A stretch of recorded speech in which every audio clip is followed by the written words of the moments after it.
मालवणी पारंपरिक माशाची डिश मुशी, baby shark, मोरी अशी वेगळीवेगळी नावं आहेत. औषधी गुणधर्म आहे मुशीमध्ये.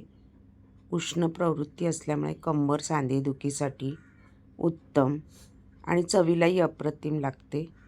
ही लवकर शिजते. त्याला एक उग्र स्मेल असतो, त्यामुळे स्वच्छ कोमट पाण्यातनं धुवून घ्यायची. हळद आणि कोकम लावून एक अर्धा तास बाजूला ठेवायची. छान असं लावून घ्यायचं. थोडं पाव चमचा मीठ, म्हणजे त्याचा थोडासा उग्रपणा कमी होतो. कोकमाने त्याला चव चांगली येते. रश्शाला आंबट तिखट अशी झणझणीत. मालवणी वाटण लागतं ह्याला.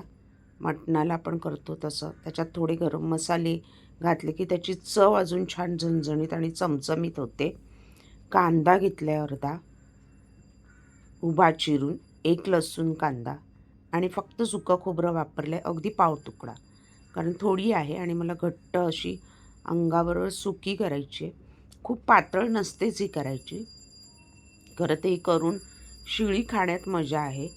गरम गरम करून ती ठेवून द्यायची आणि 2-3 दिवस म्हणजे गावाकडे वगैरे तशी खाल्ली जाते. त्याच्यामध्ये पाव तुकडा सुकं खोबरं, पाव इंच आलं, मीठ चवीनुसार सगळं मिक्स करून छान लालसर रंगावर परतून घ्यायचं आहे.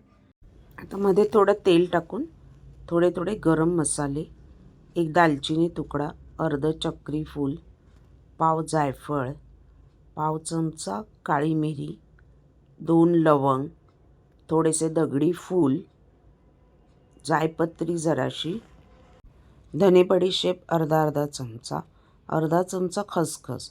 आज आपण मालवणी वाटण मसाल्याचं डायरेक्ट आपण तयार करतो आहोत. त्याच्यासाठी 4 बेडगी मिरच्या त्याच्यामध्ये घेतल्या आहेत. गरम मसाल्यासकट मिरच्यांसकट वाटणच आपण तयार करतो आहोत. आपण मालवणी मसाला नाही वापरणार आहोत. तुम्हाला मालवणी मसाला वापरायचा असेल तर बेडग्या मिरच्या वापरू नका. गरम मसाल्याचं वाटण मात्र सेम हेच राहणार. मालवणी मसाला वरून तुम्ही ॲड करा जेव्हा मुशी तुम्ही शिजवायला घ्याल तेव्हा.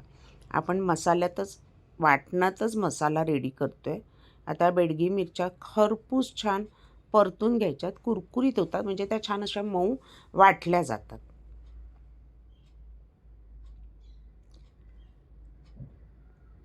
त्याच्यातच थोडं मीठ आपण वाटणात घातलं आहे. मीठ घातल्याने ना वाटणाची चव चांगली वाढते. खसखस बघा, खसखस थोडा जास्त घाला. खसखशीने त्या नॉनव्हेजला अशी ना म्हणजे भाजक्या वाटण्याच्या वाटणाला एक चव अप्रतिम येते. कोथिंबीर त्याच्यात घातली आणि वाटून घेतो आहे. एकीकडे आता वाटून घेतलं आहे आपण. फोडणी तेलामध्ये चांगला 2 टेबलस्पून तेलामध्ये कांदा, ह्याच्यामध्ये तेल जास्त वापरायचं, पाणी नाही. आणि मुशी जस्ट परतून घ्यायचे. थोडंसं कोथिंबीर घालून वरखाली, कोकम ऑलरेडी त्याला आपण लावलं आहे. आणि परतून घेतली तेलात की वाटण घालायचं आहे. वाटण घातल्यानंतर अगदी एक उकळी काढायची आहे. अगदी उकळी काढून 2 मिनटं झाकण ठेवायचं आहे, कारण ती लवकर शिजते. खूप शिजवलं तर ती वाटणामध्ये कुस्करून जाईल, त्याच्यात सगळी मिक्स होईल आणि तयार होते आपली मुशी मालवणी रस्सा. आणि ती सुकी शिजवायची आहे. मी मिक्सरचं थोडंसं पाणी धुवून मी त्याच्यात ॲड केलं. ही खूप पातळ केली तर चव तशी खास लागत नाही. आणि मग ही मुरवून रोज ना थोडी बारीक गॅसवर शिजवून रोज थोडी थोडी अशी खाल्ली जाते आणि मग ती तशी त्याची चव वाढत जाते. काही मालवणी पदार्थ शिळे खाण्यात मजा आहे, कारण शिळ्या फिशला, शिळी आंबोळी व शिळी पुरणपोळी अप्रतिम लागतात चवीला. 2 मिनटं झाकण ठेवलं आहे, तयार आहे. वरून गार्निशिंग कोथिंबीर, थोडा कढीपत्ता घातला आहे.